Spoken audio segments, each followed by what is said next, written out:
வேலூர்லயே ஃபேமஸான திருவிழா ஸ்ரீ பொற்கொடியம்மன் புஷ்பரத ஏரி திருவிழா.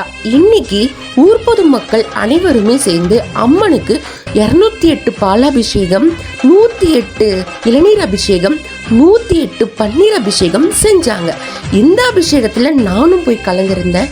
அது மட்டும் இல்லாம அநேக பக்த கொடிகள் இதுல கலந்து கொண்டு சிறப்பிச்சாங்க. உச்சி குளிர அம்மனுக்கு அபிஷேகம் இன்னைக்கு நடந்துச்சு. அது மட்டும் இல்லாம இன்று மாலை 6 மணிக்கு திருவிளக்கு பூஜையும் நடக்க போகுது. இதுல எல்லாருமே கலந்துக்கணும்னு அந்த ஊர் பொதுமக்கள் சார்பா கேட்டுக்கிறேன். வேலூர் மாவட்டம் பொற்கொடியம்மன் ஆலயம் நாங்கள் காலங்காலமா 2வது தலைமுறையாவது நடந்துகிட்டு இருக்கு. நாங்கள் 15 வருஷமாக அந்த பால்குட ஊர்வலம் எடுத்து அவங்க வேண்டுதலில் குழந்தை பாகம் இல்லாதவங்களும் சிறப்பான குடும்பம்லாம் நோய் நொடி இல்லாமல் எல்லாரும் சுபிட்சமாக இருக்கணும் வேண்டி நாங்கள் பிரார்த்தனை பண்ணி ஆண்டு தேவரும் கிராம தேவதை நினச்சி பூஜை பண்ணுறோம். அதனால் எங்களுக்கு இந்த அம்மா என்ன நினச்சதை நிறைவேற்றி கொடுக்குறாங்க. நாங்கள் வருஷத்துக்கு ஒரு முறை இந்த அம்மா அந்த நாளில் நாங்கள் சிறப்பான நம்மளை ஒன்று சேர்ந்து எல்லா கூட்டு முறையோடு சிறப்பாக அந்த வழிபாடு செய்கிறோம். எங்கள் குடும்பம் செழித்தோங்குது.